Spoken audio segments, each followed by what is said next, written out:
ओम श्री साई राम। उपनिषद वाहिनी चौथा संबोधन मुंडको उपनिषद।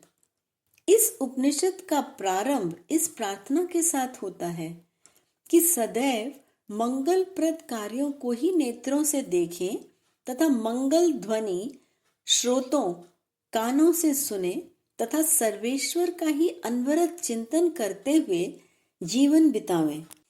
इस उपनिषद में उपदेशित विद्या कार्य ब्रह्म, हिरण्यगर्भ तथा ब्रह्म से संबंधित होने के कारण ब्रह्म विद्या कही जाती है। पूर्णतया मुंडित शिर तथा पूर्णतया मुंडित शिर पर अग्नि धारण करना जिनका मुख्य लक्षण है, उन पुरुषों को लक्षित कर यह ब्रह्म विद्या समझाने के कारण इस उपनिषद का नाम मुंडकोपनिषद पड़ा है। गुण संपत्ति से यह उपनिषद अन्य समस्त उपनिषदों की मुकुटमणि के रूप में प्रसिद्ध होने के कारण यह मुंडक यानी शिर शब्द उपयुक्त सिद्ध होता है। यह उपनिषद अथर्ववेद के अंतर्गत है। संप्रदाय के अनुसार परंपरा से प्रचलित यह ब्रह्म विद्या दो प्रकार की है, पराविद्या तथा अपराविद्या। पराविद्या निर्गुण ब्रह्म का बोध कराने वाली विद्या है तथा अपराविद्या धर्माधर्म के फल प्रधान साधन वाले सगुण ब्रह्म का बोध कराने वाली है। ये दोनों विद्याएं शौनक ने अंगिरस को उपदेशित की। वेद तथा वेदांग अपराविद्या के अंतर्गत हैं। उपनिषद भी अपराविद्या ही है, अतः अपराविद्या अध्ययन के योग्य है, जिससे तत्वज्ञान अविनाशी परब्रह्म जाना जाता है। वह विज्ञान ही पराविद्या है। मकड़ी के शरीर से निकलने वाले जाले के लिए जैसे मकड़ी उत्पादन का कारण होती है, वैसे ही जगत के लिए ब्रह्म उत्पादन कारण है। अपराविद्या का स्वरूप यह संसार क्रिया कर्मों का साधन है। ज्ञान होने तक वह रहता है। अपराविद्या के अनुसार जो साधक कर्म करते हैं वे स्वर्ग को प्राप्त होते हैं, जहाँ जीवन काल यद्यपि दीर्घ है, नियमित है, फिर भी कुछ साधकगण कर्म के द्वारा उपलब्ध होने वाले स्वर्ग आदि को भी अनित्य मानकर उसका परित्याग करते हैं तथा ब्रह्मनिष्ठा की खोज कर उसके आश्रय में मुक्ति के हेतु ब्रह्म विद्या का ज्ञानार्जन करते हैं। समस्त जीव ब्रह्म के अतिरिक्त और कुछ नहीं है। सकल जीवों का जन्म स्थान ब्रह्म ही है। जैसे प्रज्वलित अग्नि में से उसी के समान रूप वाली अगणित चिंगारियां नाना प्रकार से प्रकट होती हैं तथा शरीर से अगणित रोम निकलते हैं, वैसे ही ब्रह्म से अगणित जीव उत्पन्न होते हैं। देखने में वे ब्रह्म से भिन्न लगते हैं, परंतु वास्तव में वे ब्रह्म से भिन्न नहीं हैं। परब्रह्म की अनुज्ञा के अनुसार ही सूर्य, चंद्र, नक्षत्र आदि तथा पंच महाभूत अपने अपने कार्य करते जा रहे हैं। वह ब्रह्म ही समस्व कर्मों का फल देने वाला है। जीव तथा ईश्वर ये दोनों दो पक्षी हैं जो शरीर रूपी वृक्ष का आश्रय लेकर रहते हैं। इनमें जीव कर्मफल का भोग करता है, पर ईश्वर दूर दूर तक ही रहकर केवल साक्षी भूत के रूप में सब कुछ देखता ही रहता है। जीव शरीर धर्मों से मिलकर सुख दुख का अनुभव करता है।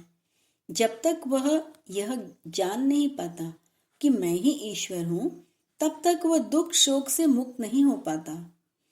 ईश्वर ज्ञान की आकांक्षा से जो साधक अपने चित्त को वश में कर लेता है, उसकी विषय भोग इच्छा नष्ट हो जाती है तथा उसके स्थान पर आत्मज्ञान अंकुरित होने लगता है। इसका अंतिम मंत्र यह बताता है कि इस प्रकार की दिव्य ब्रह्म विद्या का उपदेश ही इस मुंडकोपनिषद का मुख्य उद्देश्य है। मुंडक का तात्पर्य सिर है। मालूम होता है कि यह उपनिषद अन्य उपनिषदों के शिरोभूषण होने के कारण इसका यह नाम पड़ा है। इसका ये भी भाव होता है कि अग्नि को सिर पर धारण करना जिनका मुख्य लक्षण है तथा उसका अनुसरण जो करते हैं उन्हें ही यह ब्रह्म विद्या सुलभ होती है। इस उपनिषद के मंत्रों के गुणार्थ ब्रह्म सूत्र के 2 अध्यायों में भी मिलते हैं। इस विषय को मुंडकोपनिषद में 3 मुंडकों खंडों में दिया गया है और प्रत्येक खंड में 2 अध्याय हैं। प्रथम खंड में पराविद्या तथा दूसरे में अपराविद्या परब्रह्म की प्राप्ति में सहायक होने वाले कर्म, कर्म प्रतिपादक शब्द तथा मंत्र आदि बताए गए हैं। तीसरे खंड में बंधन मुक्त होने का क्या अर्थ है दिया गया है। निसंदेह ये ही कर्मकांड है। उपनिषदों के समस्त मंत्र ब्रह्म विद्या का ही प्रतिपादन करते हैं, अतः ये अति पवित्र हैं। जैसे ऊपर बताया गया है कि मकड़ी अन्य किसी वस्तु की सहायता के बिना ही अपने में उत्पन्न तंतु निकाला करती है तथा पुनः उसे अपने में समेट लेती है, वैसे ही परमात्मा में अन्य किसी मूल साधनों के बिना ही सारे विश्वों की सृष्टि हुई थी। कल्पांत में ये सब उसी परमात्मा में विलीन हो जाते हैं। जिस वस्तु तत्व से दूसरी वस्तु उत्पन्न होती है उसका वह उपादान कारण उत्पादन हेतु होता है। जैसे धागे से वस्त्र, मिट्टी से घड़ा तथा सोने से आभूषण बनते हैं, जैसे धागा, मिट्टी व स्वर्ण, वस्त्र, घड़ा व आभूषण के उपादान कारण होते हैं, वैसे ही ब्रह्म से प्रकृति बनने के कारण ब्रह्म उपादान कारण है।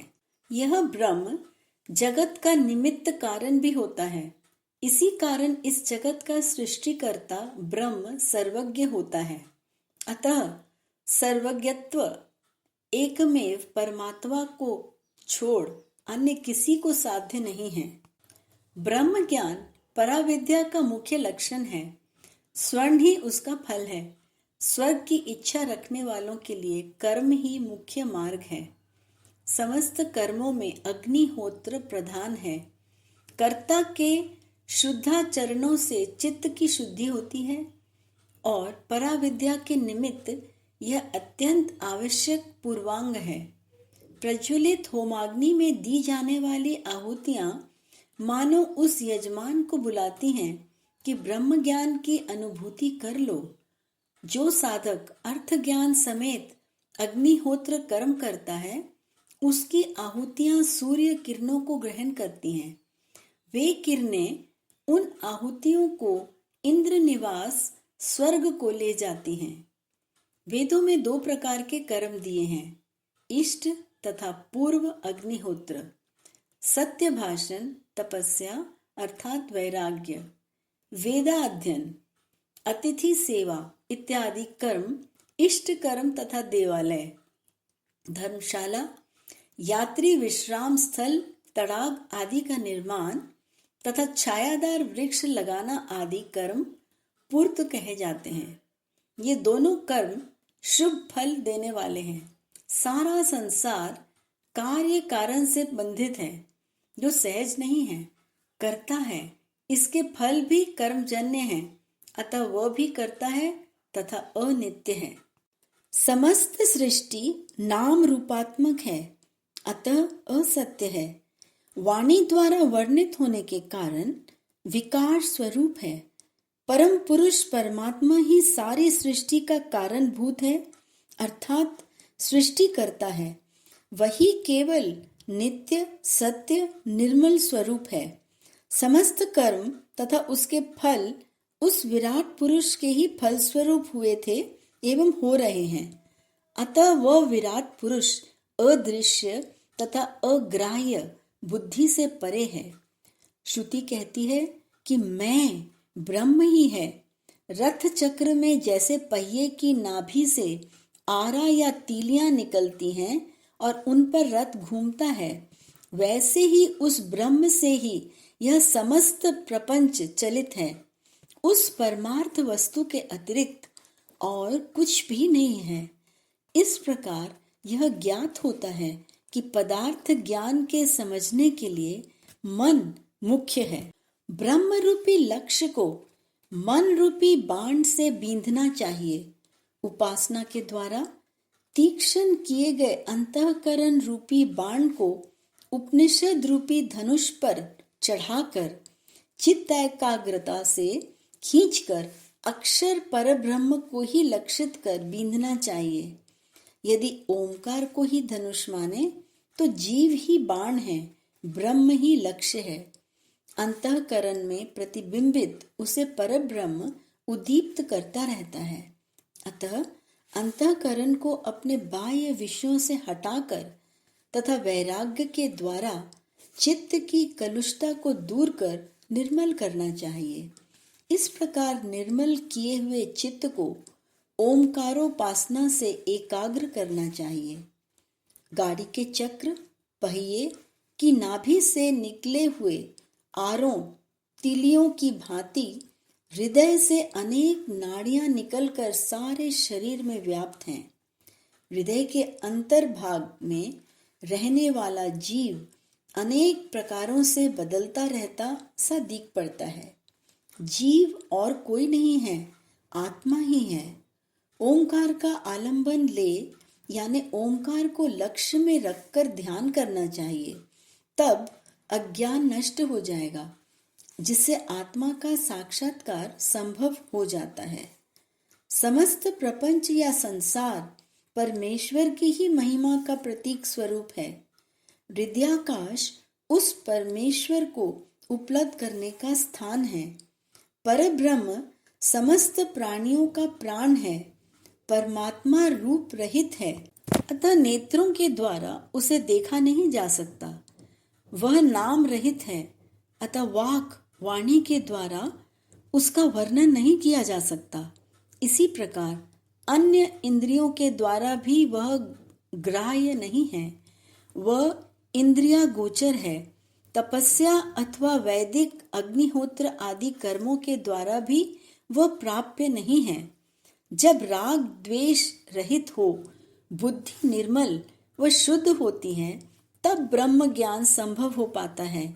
ज्ञान के द्वारा आत्म साक्षात्कार होता है। ध्यान के द्वारा चित्त एकाग्र होता है तथा उसके द्वारा ज्ञान होता है। जब चित्त निर्मल हो जाता है, तब अपने शरीर में ही आत्मज्ञान यानी आत्म साक्षात्कार हो जाता है। आत्मा ने जिस शरीर में पंच प्राणों के रूप में प्रवेश किया है, उसी शरीर में ही विशुद्ध ज्ञान से संपन्न चित्त के द्वारा वह सूक्ष्मतम आत्मा दर्शित होता है। जैसे दूध में मक्खन तथा काष्ठ में अग्नि होती है, वैसे ही इंद्रियों में आत्मा रहती है। यह चित्त क्लेश आदि कलुषितों से पूर्ण है। अतः जब वह विशुद्ध हो जाता है, तब हृदय में रहने वाला परमात्मा प्रत्येकात्मा के रूप में प्रकाशित होता है।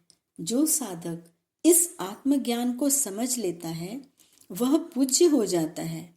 ब्रह्म ज्ञानी ब्रह्म ही होता है। अविद्या का विनाश ही मोक्ष है। जय साईं राम।